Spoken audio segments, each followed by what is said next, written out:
You're listening to the AFTERBUZZ TV Network, now the largest new media platform on the web, and your #1 source for after-show entertainment. Very good, Gene Johnson.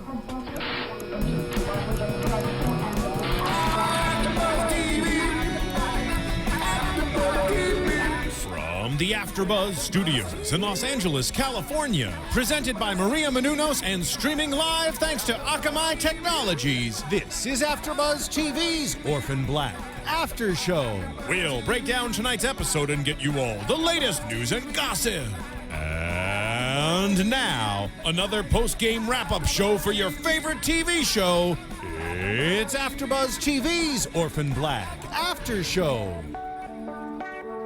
Welcome to the premiere of Orphan Black, the real official premiere of Orphan Black. We get to recap an episode. This is amazing. This is awesome. Hi, I'm your host, Nando Velasquez. Welcome to the AFTERBUZZ Orphan Black Show. I'm joined right next to me by the illustrious Matt Lieberman. Hello.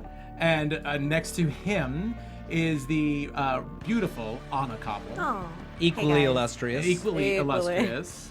And lastly, joined by, he can't wait to get, he's the I'm so eager. Eager Will Link. Just Thank Will. you. Just Will Link. Just Will. Just Will Link. I was trying to build you up to something, and I just went, I went down.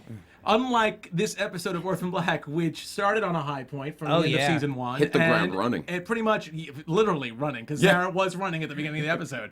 So, let's get into, well, actually, you know what? I want to start with the big twist that everybody in this panel saw coming as of last week. We all predicted it, and it was really nice to see. Helena is not dead. Not dead. And we met some new fun Prolethean friends. Yes. One of whom is right there to take care of her when she gets better. Yeah. Yeah. A cowboy. Our creepy button up to the top cowboy. Yeah, exactly. But big surprise. I mean, even on EW, if you looked at the EW issue, they said Helena dead. All interviews done by the creators and by Tatiana was Helena is dead. And I was reading, Tatiana was saying it was so hard for her because she loved playing Helena so much. And all of these interviews, she said her greatest performance has been having to be like, yeah, I'm going to miss Helena. I'm going to miss being that character. And, I was so surprised, actually, though, still to hear that Helena theme come up, because I thought this was going to be something that was held a little bit longer into the season. Right. But no, right off the bat, they gave us Helena back. She's the only clone with theme music. Well, we only get 10 episodes per season. We want to have her in play as much as possible. Yeah. But I have to admit, I was super excited as soon as you hear the telltale screech. Yeah. And, we see Boots, covered in muck and blood trying to make their way into this hospital. I'm like, oh, man. And yes, she is. She is alive. And absolutely. she's still scary. And, of course, her first words is, my sister shot me. Yes. Yeah. That was... And I forgot how childlike she can be, even though she is so frightening and can do such horrible things, that there's this really childlike innocence to her. My sister shot me. She'll be up in that hospital bed slurping on Jell-O in no time. Yeah. But when she said that, it was also kind of like, it's nothing. This is my family relationship. My sister shot me. Yeah, it's nothing. No. But again, really a really awesome twist, and we all saw it coming. I love to pat us all on the back. But it's great to see that, because she's like the Joker to Sarah's Batman in a way. They're really the flip side of the coin. Yeah. So and according to the creators, Graham Manson and John Fawcett, they claimed they never had any intention of killing Helena from last season. So this wasn't just something like they said, hey, wouldn't it be good if we just brought her back? This was part of their grand design, so to speak. And it doesn't feel like a cheat, like we saw character, because we knew there was this thing with Kira, who Helena is her blood aunt. That she has this healing power. So I'm anxious to see how that comes into play with Helena. And I guess Sarah has this power too. Not that she's had to use it, but she must be able to heal pretty easily as well. Well, you look at how easily she's adapted to so much of this other stuff. When she even takes over Beth's life at the beginning of the series, she is able to develop the accent relatively quickly. She thinks on her feet really, really fast. She seems to never get tired. She's always running or doing something.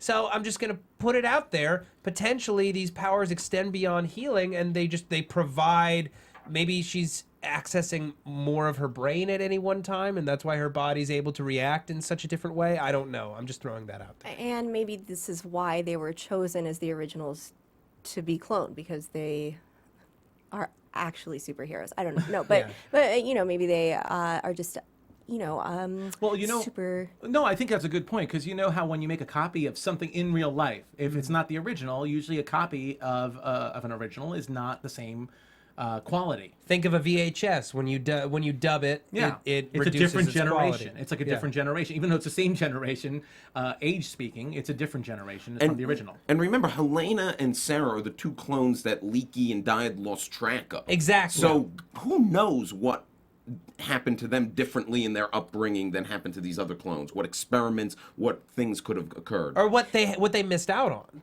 Sorry, go ahead. No, go ahead. No, you finish your point. Sorry, no, it's just the fact is, you're right. They are the only two that were not monitored by Dr. Leakey and Dyad throughout their entire lives. So not only were they not getting checked on with electrodes at night, but there may have been crucial medications or serums, fixes that all the other clones have received, but they have not, allowing their growth in certain areas to grow unchecked. Yeah.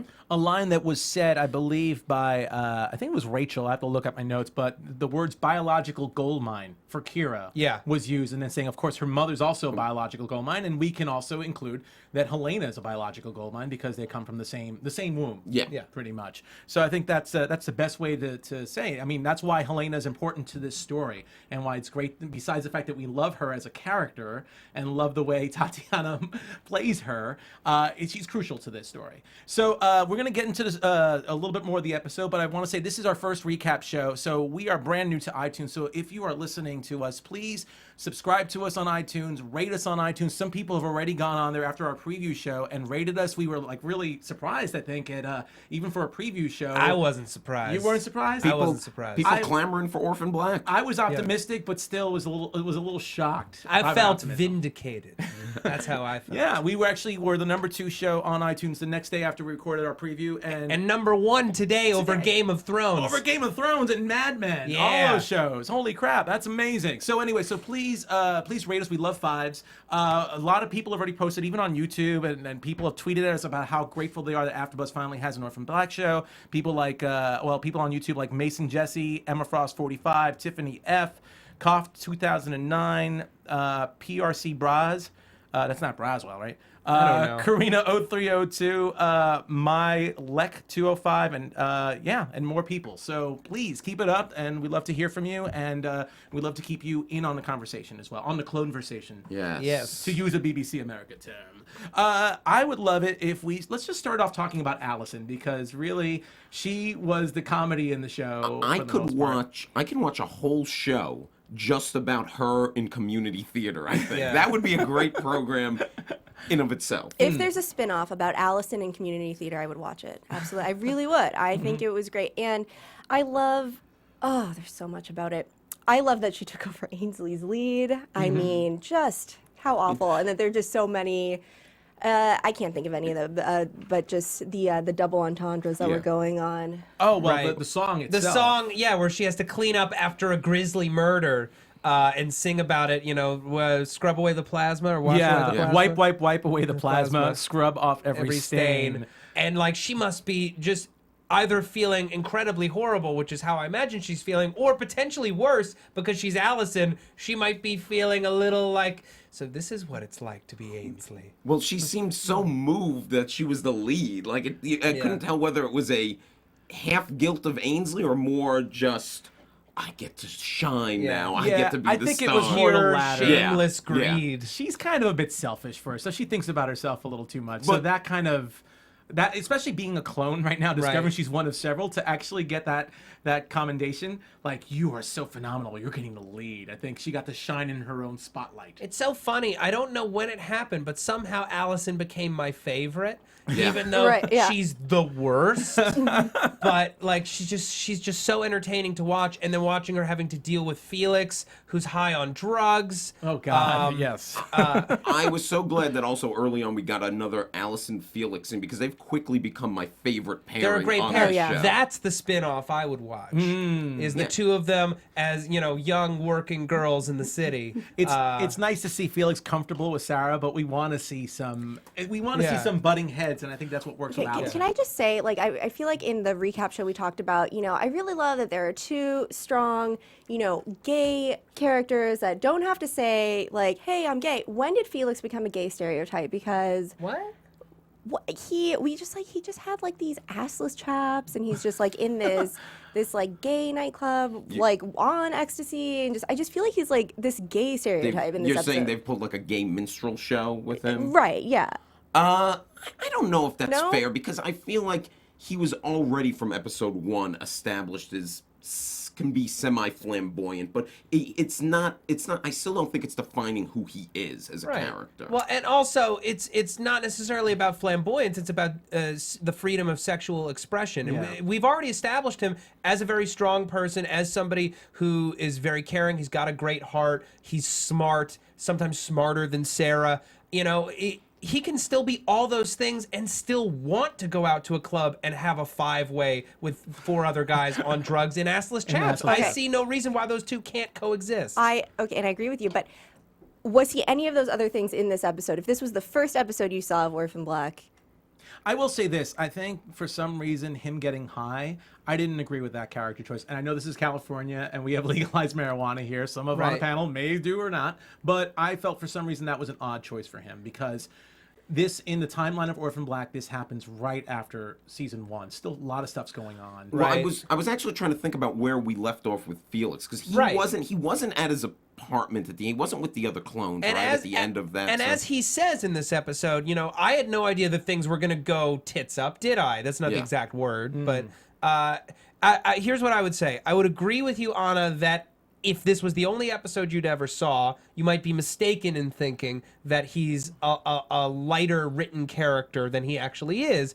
But we have to remember, at the start of the series, he slept with a guy so that he could sell coke to him. Yeah. I mean, this is still this guy's reality. And there is a bit of a, for lack of a better word, a flamboyancy about him that it's a subtlety at times, but we do see it. I think anybody, when they want to have a good time, they want to go out and let loose, they just do it. I don't think that makes him a stereotype based on that moment. But again, I think it was heavy. I did think it was a little heavy-handed, just with him getting high and going to the club, which was called Thumpers, by the way. Going to Thumpers, trying to go for a 5-way. I think maybe that was a little heavy-handed. chaps, guys. He can have assless It's chaps. not the first time he showed his ass on this That's show. true. There are college professors who wear assless chaps to clubs. Okay, well, We could all be wearing them right now. Nobody can yeah. see. We Nobody don't can know. We tell. have a table. We have a table blocking us, so we will not. Don't stand up, Will. Don't stand up. maybe I'm alone in this. Fans can weigh in. But Fans weigh in. Let us know how you feel. Too much, too little? I feel like it was a betrayal to the character. I really do. Okay. Well, I think if anything, if Felix got to be a little bit of comic relief at that moment with that, and Delphine at least, and Cosima definitely got to show a little bit more mature, of a mature character relationship. A lesbian character. Although Felix even had fun with that. I smelled lesbians in my bed last night. So, which I thought was kind of funny. Although going back to Alison really quick, I don't want to lose this moment to say that musical that we were commenting on is actually a real musical. It was not just made up words that went perfectly with Alison's situation with Aynsley, but it's actually a musical called Blood Ties, which was in the Edinburgh Edinburgh Fringe Festival, excuse me.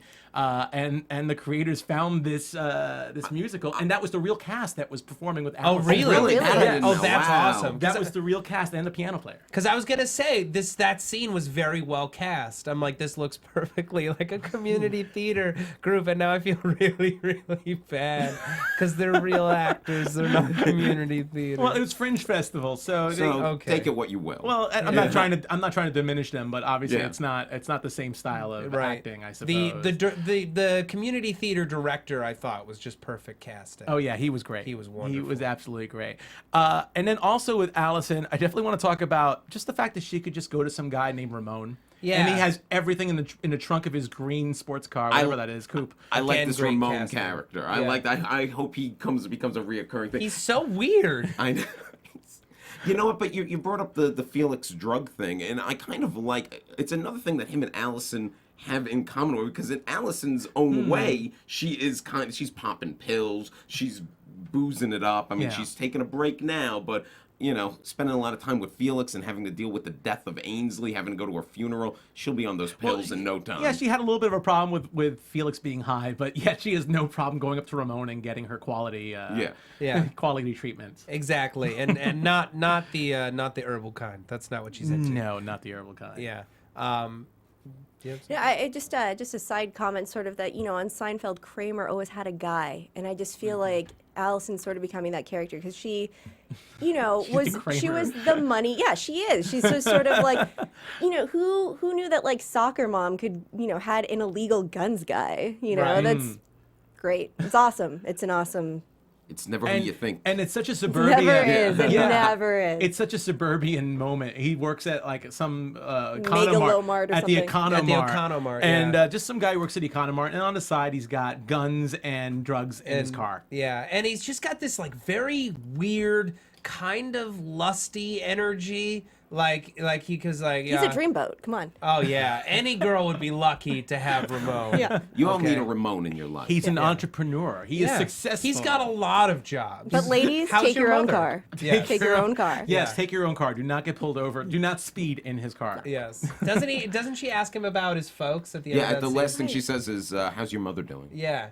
Like, he's just the neighborhood boy that it's not the best kept secret that he deals drugs. I don't think everyone knows that he has guns in his car. I thought it was going to set up a whole thing of, like, I can find you a gun, you know, if blah, blah, blah. But no, he's just got them all there, including this very cool matte black revolver. Yeah. So choice. With a lady grip. Yes. With a lady grip, yes. So, yeah, I mean, I said it last week, and I'm glad you're kind of moving on to Camp Allison. I think she's become my favorite character. She's Just so the dark good. comedy in it. Is Yeah, just I mean, phenomenal. anyone who could... You're simultaneously terrified by what she's going to do and laughing hysterically at it. So Yeah. how could you not love It's her? so interesting how many shows are packed into Orphan Black, because it is a lot of shows at once. It is this dark, satire skewering suburbia. It is this, grim sci-fi thriller. We also have this, this romance, this tragic romance with Delphine and Cosima, who might be dying. Yeah. And this kind of serial killer story with Helena, and then also cops. And most shows, they have an A story, they have a B story, they have a C story in an hour. Like all of them involve a clone. It's like the Allison storyline, the Cosima storyline, and Sarah. And yeah, They've done a brilliant job of balancing it too. Yeah. Like it doesn't feel like you're too heavy loaded on one character's storyline, and I think that's really what the show coming back did so well in this first episode. And it's going to have to keep up that pace. And I think it will. I think it can. They've shown it so far. Can I just say something that just occurred to me? Maybe it already occurred to everybody else, and maybe it might not matter ever. But Allison, Beth, Cosima, ABC, or like Allison, Elizabeth, and Cosima. Every single clone's name begins with a different letter, and I'm wondering, are there only 26 clones? I doubt that there's only 26 clones. But if there were, it's something that just makes sense to me. Well, then is Elizabeth for E, or is Beth for I think it's B? Elizabeth. So then there might be a B coming out, like a Brenda. Right. Because Or- we I hope got it's on Brenda. Yeah. No, not Brenda. That was the first thing that came to mind. Allison, Elizabeth, Allison, Cosima, Belle. Elizabeth, How about Elizabeth, Belle? Rachel, Sarah, Katya, Helena, Danielle Fournier.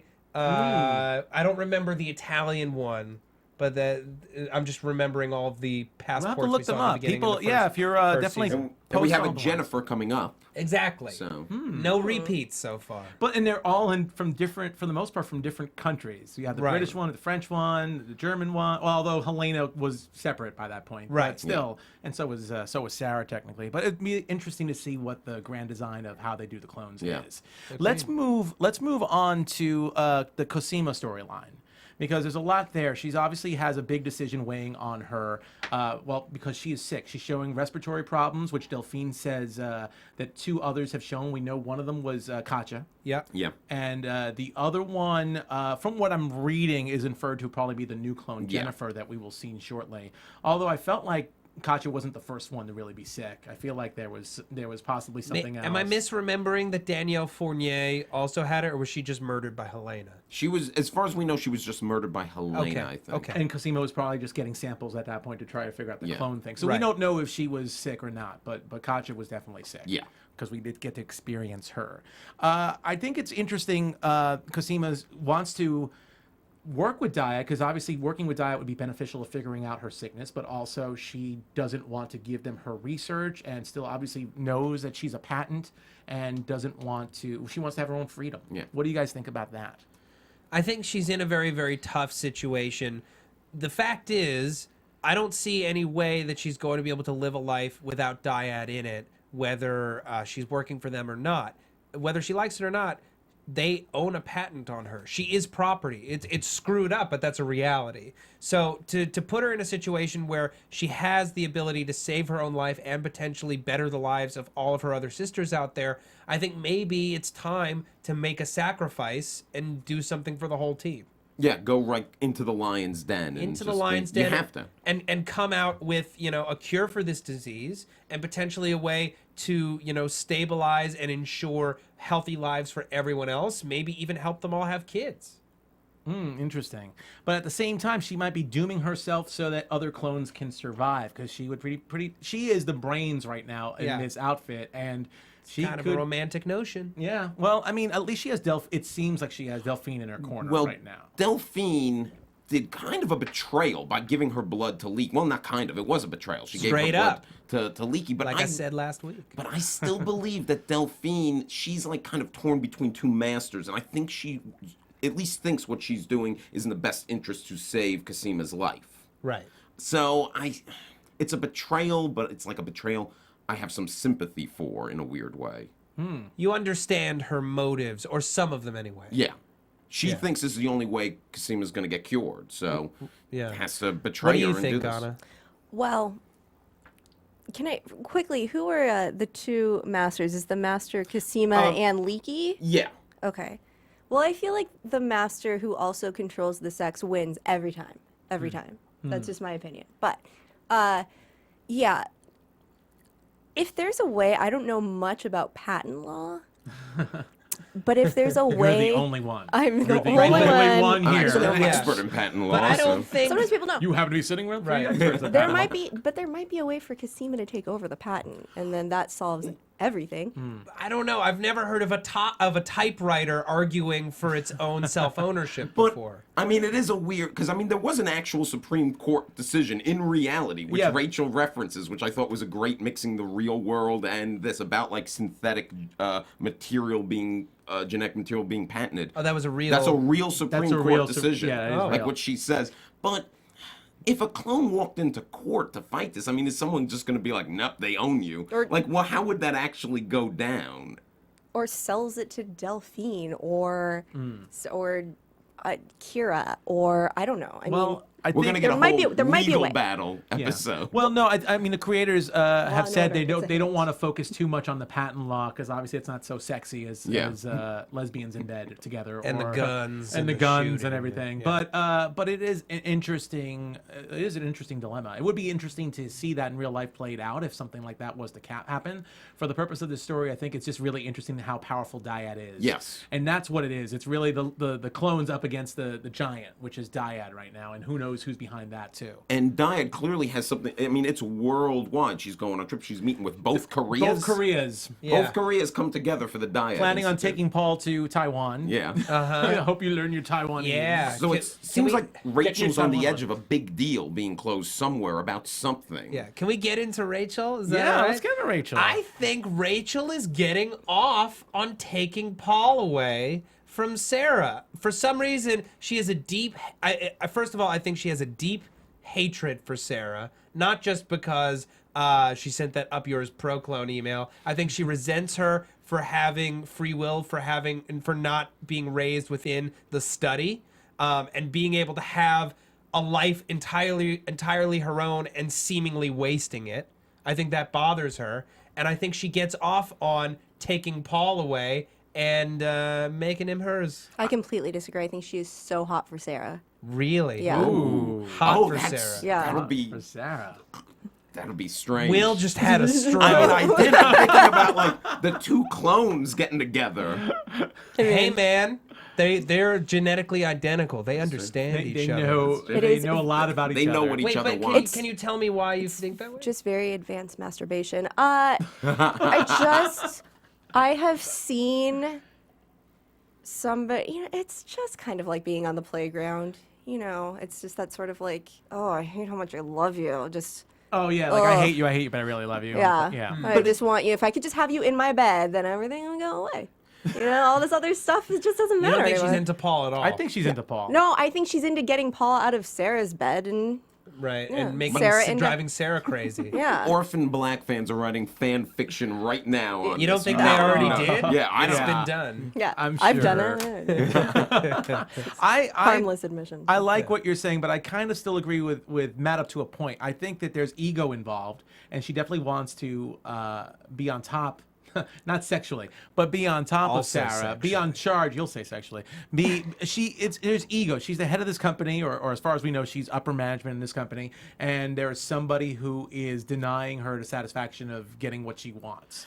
So I think there's definitely ego involved. I still think she wants Paul just because Paul's a plaything to her. She's showing off her power. It's a hot piece. I don't understand why she wouldn't want it. I still feel, though, based on the fact that I don't know why, when she spoke German, my theory about the fact that she's actually the consciousness of somebody else is in Rachel, and that they're using clones to eventually put other people's consciousness in. What? I really felt that was, to me, that kind of felt like she's very, very different than any of the other clones. Look how educated she is. But is that just because she's, I'm assuming, grown up in the Dyad Institute? Like she's That could almost be been that too. bred Yeah. for this reason. Well, I feel like she's the control group, right? Everyone else was given a life free of interference except for routine maintenance. And she was probably the only one raised knowing who she was, knowing what she was within the Dyad Institute, studied all the time, and then given a degree of free will in exchange for playing a significant role in the company. I think you're right. I think there is a level of jealousy towards Sarah, because Sarah is the enigma. Rachel can't control Sarah. And in that scene when Sarah shoots at her, I don't think Rachel saw that coming in a million years. I think she thought she had this, I'm Rachel, I'm with the Dyad Institute, no one's going to mess with me, and then all of a sudden she's getting hit in the head with a gun. Like Sure. she's down on the ground. Well, I love your theory about Rachel being the control group. Here's a question for you. Considering that Rachel seems to be this pro-clone that's incredibly intelligent and has been part of the Dyad Corporation, so who knows how they have raised her or bred her, wouldn't it be fascinating to someone like Cosima to actually go in there and study Rachel as well? Because wouldn't the scientist in her be really curious to Well, see? I mean, without skipping ahead, it seems like in the scenes from next week Yeah. that might be a possibility. Yeah. So there's definitely that possibility. But I that's what I think is a really temptation for someone, a scientist like Cosima. I think the other question is just, is Delphine really playing? Is she really on Cosima's side? Is she...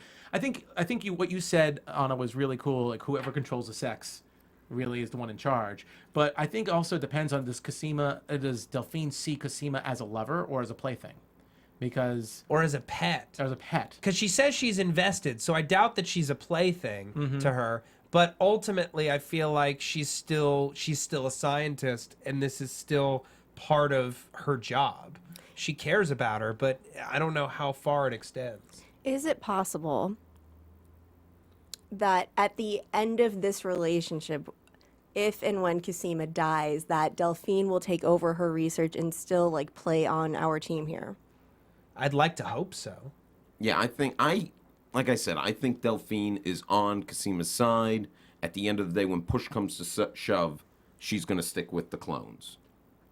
Okay. Okay. Interesting. All right. Fair. We'll have to see. Well, we definitely got to see a little bit of that when she uncovered Sarah in disguise as Cosima, which, by the way, was a beautiful... Again, it's just so awesome seeing Tatiana playing a clone playing another clone. Yes. There's that slight moment where the Cockney accent comes out just a bit because she can't perfect the Cosima voice. Just a sliver of it. She's so good at slipping that in there. Yeah. And it was nice to see Delphine didn't blow her cover Yeah. and actually Again- told her where Leaky's offices That's were. the one thing that makes me think that she isn't entirely on Dyad's side. But that's the only thing, I would say. Well, hopefully we'll get to see some more proof, either for or against it. We'll get to figure out what side Delphine really is on. I mean, I think ultimately she's on her own side. It's just Right.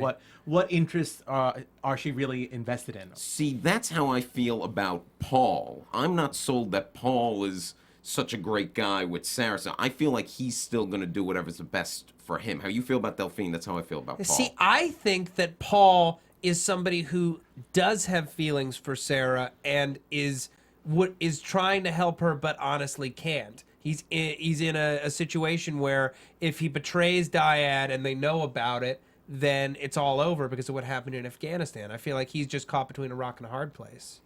But I still think when push comes to shove, if he can get his slate clean, if he can get out, if he couldn't have it all taken care of and his life is great because of whatever he's doing with Dyad, he's going to choose Dyad over her. Right now, I think, again, and not to use the same term, but I think he's also serving two masters, and I think he'll go to whichever side's going to win. I just want to point out, guys, that Paul is on Sarah's side because of the hot sex. Like, he was totally, when it was Beth, he was totally reporting to Dyad every little thing because she would just, like, lay there like a dead fish. And then... what is the phrase that he uses in episode 2 of season 1? It's like, you screw me wild, which no one ever says. Maybe in Canada, Exactly. maybe in Toronto, it's I saying. guess, but I don't know. Listen, kitchen island sex is a game changer. And we can't really expect him to behave like a normal person after he had that. So I agree with Anna. And Sarah, That visual of kitchen island sex. Thank you for Sarah that. probably welcome. asked him. You're very welcome. They gave us that. It's not. That's true. Matt Thank didn't you. do that. Yeah, thank you, Graham and John. Thank you, Graham, John, and Tatiana. And I feel like And Sarah has to be taking one for the team, at least on occasion, to keep Paul in line and on their team. I mean, or is it just the hope that he holds on to? 'Cause I feel like sometimes the hope is like. The hope could, yeah. The You promise. dangle hope in Yeah. front of somebody. I will say, I thought that scene at the end, we'll start getting into Sarah, but I thought that scene at the end with Paul and Sarah, that face-off, when he had her at gunpoint, and then she slapped him.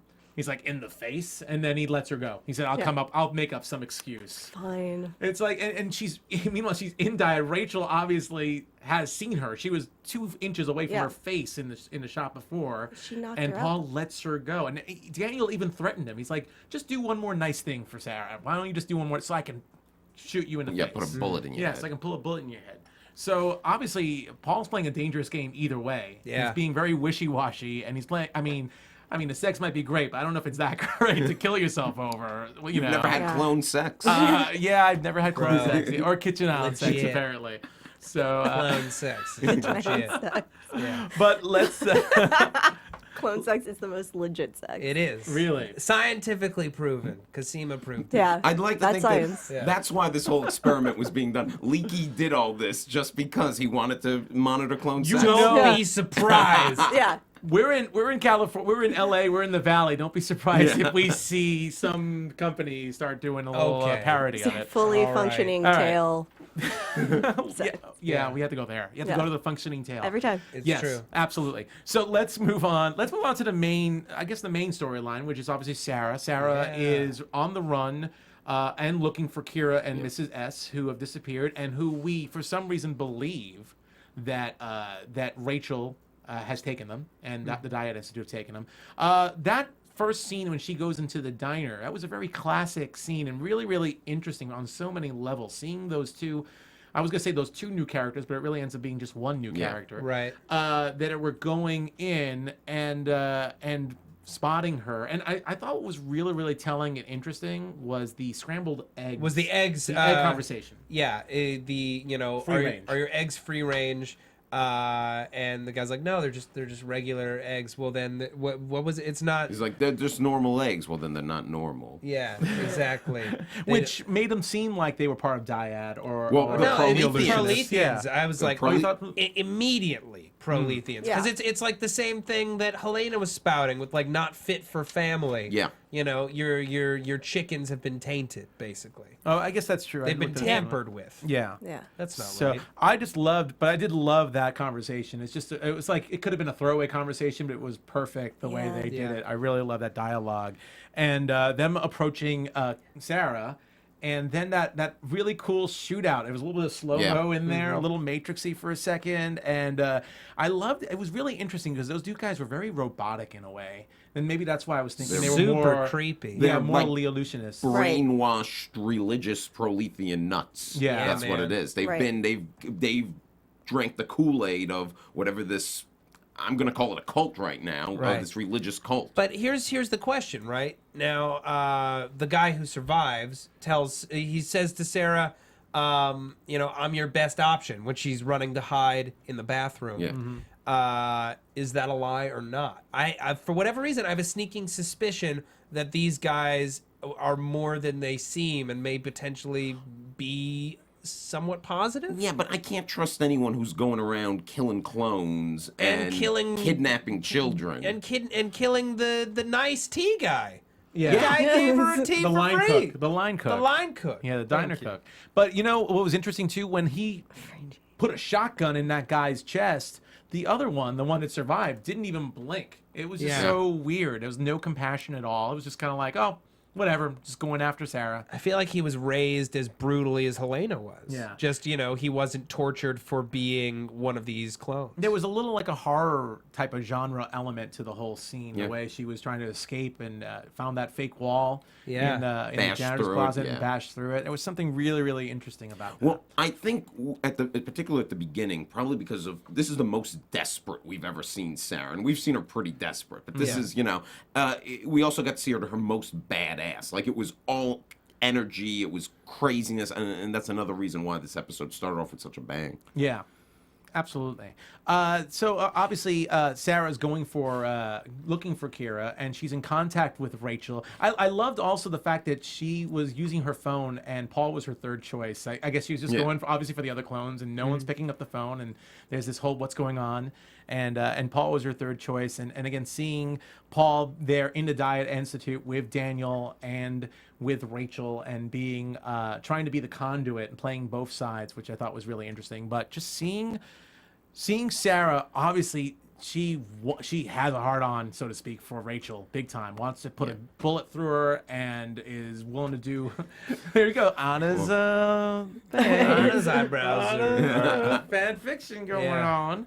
But I thought it was really, really interesting seeing her on the run. I love how she just like hires ruffians to help her out to get away from Daniel. She's Some like random Sherlock skateboarder. Holmes. She's got a homeless people network. It's like the kids are on my side. The people are on my side. Yeah. So, Yeah, well, all the skater punks. That's really well. She's super anti-establishment. She's anarchy in the UK, nay Toronto. Yeah.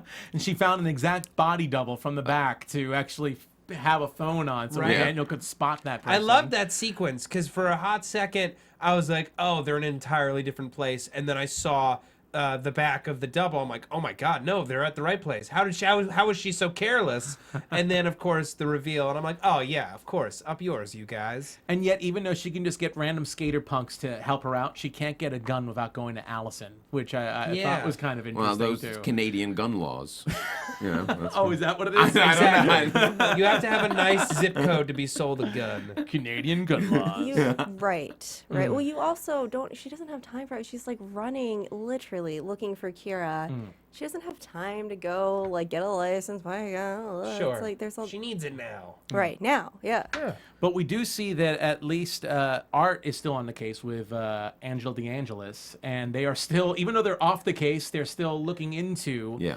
They're still looking into little bits and the fringes of the case, and they end up pulling in Sarah for their own version of questioning. They don't officially have her under arrest. They just have her in cuffs in the back of her car. Right. And it seems like, what do you think? Do you think Art is finally getting to Sarah? I actually think Art is going to end up being possibly the strongest ally she could have. Agreed. Not only he's a cop, so he's access stuff. I think he wants to get to the bottom of this so badly at this point. Yeah. And any story she tells him, he's going to investigate completely. He wants to find out why his partner killed herself. Yeah. He still has a very personal connection to this. He knows that something's up, something's strange. It's big enough that he's even a little scared. And he knows, because of Sarah, that he can't really share it with Angela. And I agree. I think that he's going to be a huge asset to her, and that while he doesn't buy everything that she's spouting, and he knows that she's done some things that are definitely wrong, I think he recognizes that she's not BSing him here. Yeah, and he's seen enough to possibly buy into the idea of clones. This isn't going to be the most far-fetched thing for him. Seeing Allison, I think, is the nail in that coffin. Yeah. I can totally agree with that. So, and he even says to DeAngelis, he's like, I think she's starting to trust me. I can get her to trust me, I believe he said. Yeah. So it's really interesting that. But my other question will be, what do you think of Angela DeAngelis? Because I felt in the very beginning of season 1, she was kind of a throwaway character, kind of like, Right. oh yeah, I'll since Beth can't go on the case, I'll be your partner for this case, like a red shirt almost, and maybe she'd disappear or die or something. But she seems to be a very mysterious character. Yeah, for a hot second, and I know that this is not true, I was like, I wonder if Beth had 2 monitors.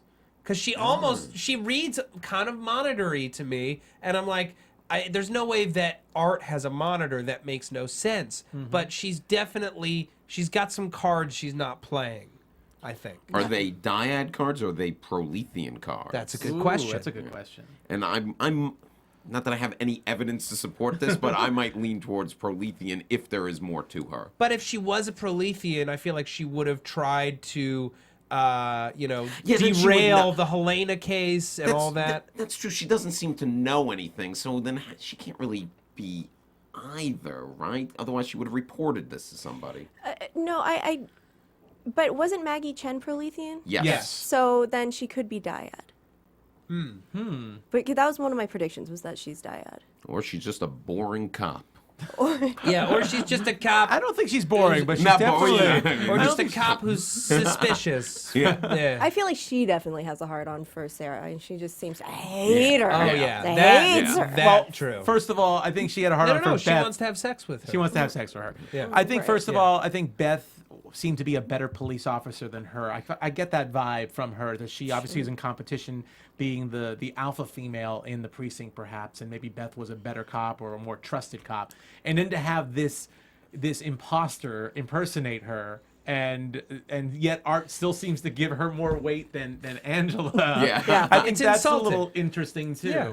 One interesting thing I think, whether she's Prolethean or not, whether she's dyad or Prolethean, it really is interesting to see what do people think. What would people think if they found out that their clones exist and that they are actually, in the middle of this whole conspiracy? It would be interesting to see what side. Art will obviously seems to take the side of the clones. He wants to protect. He obviously has an affinity for Beth, and I think he's grown to like Sarah and to understand her and trust her a little bit. Right.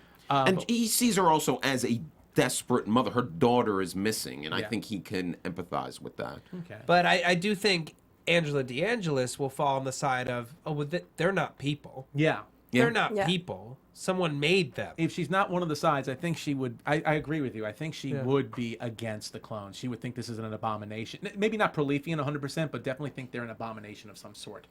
I want to get into really quick. First of all, I want to get into one of my favorite scenes of the show that involves Sarah. Sarah's ploy to get into the Diet Institute by making Daniel think. Oh, that, yeah. Oh, that was that she great. was in a red minivan when it was Alison, and seeing Alison, one of my favorite moments, Alison fight those. She those kicks diet- some ass, She's throwing too. elbows. And she didn't even know it was coming. Right. I know. Yeah. Which, again, I'm just going to throw it out there. Super strength. I think so. And the pepper spray. And the rape whistle. And the rape whistle. Oh, that was a my great God. touch. That was such a hilarious Yeah. scene. I just love that scene. And it was so smart using all the she was using all the clones at her disposal. I love how she gets to fool Daniel by making her think it's Alison. Or having him go out to Alison, and then she impersonates Cosima to Yeah. get into the Yeah. Diet Institute. It's just really brilliant the way they went The about way she that. leverages the other clones. yeah. Exactly. Totally interesting for that. So I want to, if we hit about everything, I think, right? I Just wanna make about. Sure, just about. Boy, we've packed a lot in. I would love to get into some news and gossip. AfterBuzz TV News. Will, you looked up the ratings. I was believe. looking up on the ratings that came in because I was very curious to see how many people came to see Orphan Black coming back, and it was up 185% in What? the ratings from the season 1 finale. That's fantastic. And look, for a Saturday night show, That's huge. it brought in 785,000 viewers just for Saturday night. So those are big numbers for them. Clone Club is multiplying. That's Yeah. for sure. Also, it was the #1 show tweeted about 43,000 tweets Saturday night alone were sent about Orphan Black. Really? Yeah. Oh, Yeah. wow. That's on the Nielsen's, right? That's awesome. And I was at WonderCon over the weekend, and there were tons of people cosplaying. I saw 2 Helenas that were both terrifying. And then they did a screening there, which was also packed. Yeah. People love the show. That's awesome. It's awesome to see the cosplay, to hear about it, and the fact that they actually had the advanced screening, because when we were at the Cloneversation, they were doing a preview with they were actually taping an intro because the cast and the creators couldn't be there, so it was really interesting to see. But yeah, very successful so far. And also the second highest BBC America show in the 18 to 49 demo, just a sliver behind Doctor Who. Oh, wow. Is that of the night or of the year? Of overall for the network. Oh, that's fantastic. Really? Yeah. So it's almost pulling Doctor Who numbers for BBC. Yeah. That's actually huge. huge for BBC, because I think For 18 to 49-year-olds. yeah, but Right. but still, I mean, they're very high up on their Doctor Who. So just to know that they're putting them in the same sentence with Doctor Who is Right. amazing. I really feel like BBC has been pushing so much to be like, this is their show to make their network. in a BBC way. America. BBC America, yeah. not BBC. Because their biggest show is an import. So Yeah. to have an original do almost as well is honestly huge. They want this to be like what Sopranos was to HBO, Mad Men to AMC. They've been trying to develop the original programming. They started off with Copper, but this has obviously been their success story so far. Yeah. Yep. A couple other things I want to mention just really quick. I didn't mention Graham Manson and John Fawcett, who are the creators of Orphan Black. They actually did a cameo in the Dyad I caught party that. in the premiere. So if you take a look, they were actually shaking hands with Leaky at one point. Taking a photo. Yeah, they're taking a photo. So Cool. I think that's really, really cool. And we didn't really bring up Kira at the very end. That was also a weird little twist. It was very creepy. Yes. Her getting her Yeah. hair combed and posing in front of a bed. That was just Yeah. eerie. I hope she's not getting sold. That would That's be, what came to me. that would That's be sad. really bad. She's worth too much to them, though. There's too much I leverage know. having her. Yeah. Let's move on to some predictions. Well, oh, You gotta wait. You gotta wait for the sound effect. Now, your AfterBuzz TV predictions. Part of procedure. I didn't cue Sorry, I apologize. Marissa, so she took an extra second there. So that's my bad. Anyway, so Will, since you seem really excited to give us a prediction, go to it. well, I believe Kira has been kidnapped by the Proletheans. They're the ones who have her. Yeah. Helena is also with the Proletheans. Helena has such a connection to Kira that I don't think Helena is going to stand for this. If Helena knows that they have Kira, she's going to want to let Kira go. She's going to want to help Kira because they have a bond. Again, that childlike quality that you were talking about. So I don't know if it's going to happen in the next episode, but I think somewhere along the way, them having Kira is going to be an issue for Helena. Interesting. All right. Anna, what do you say? I say that there will be at least a sex scene, if not a full. You don't know where I'm going with this. If not, I'm just laughing already. if not a full romance between Sarah and Art. Really? Oh, wow. I Yes. did not see that coming. See, I knew you didn't. I did knew not you see didn't. that. I kind of see what you're driving at. I thought about it when I watched the episode for a second time. Two people working in close quarters, a lot of emotion, a lot of tension. Eventually, it will break. Well, and also she just like it's like we kind of talked about her only ally.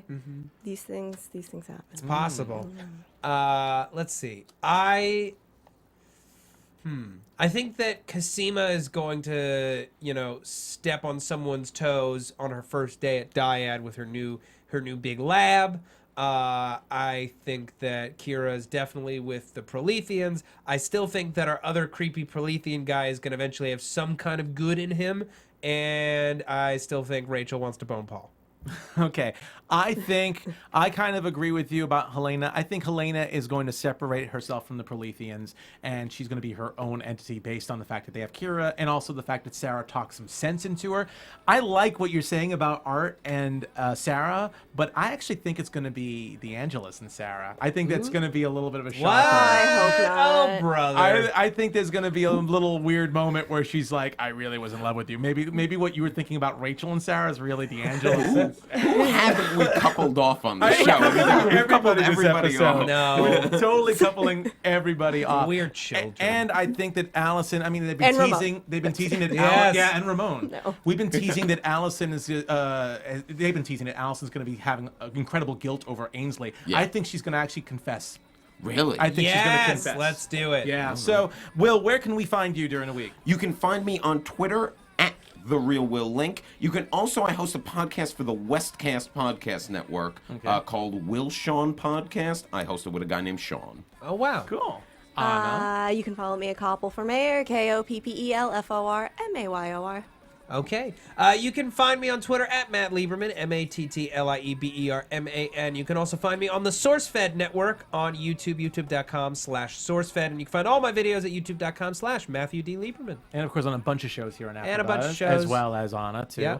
And you can find me on Twitter at Nandovel, Nandovel. And again, on a bunch of shows here on AfterBuzz. Too many to mention right now because we're wrapping up. But please tune in next week. We'll have a lot more AfterBuzz, a lot more Orphan Black on AfterBuzz on Monday nights at 6 o'clock. Thanks again. From executive producers Maria Menounos, Kevin Undergaro, Phil Svitek, and the entire AfterBuzz TV staff, we would like to thank you for listening to the AfterBuzz TV network.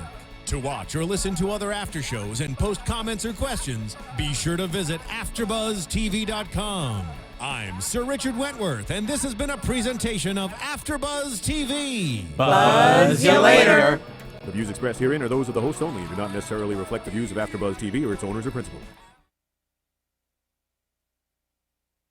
Thank you for watching AfterBuzz TV on YouTube. For more of your favorite after shows and interviews, subscribe to our channel here, and be sure to share your opinion on the episode in the comment section below here.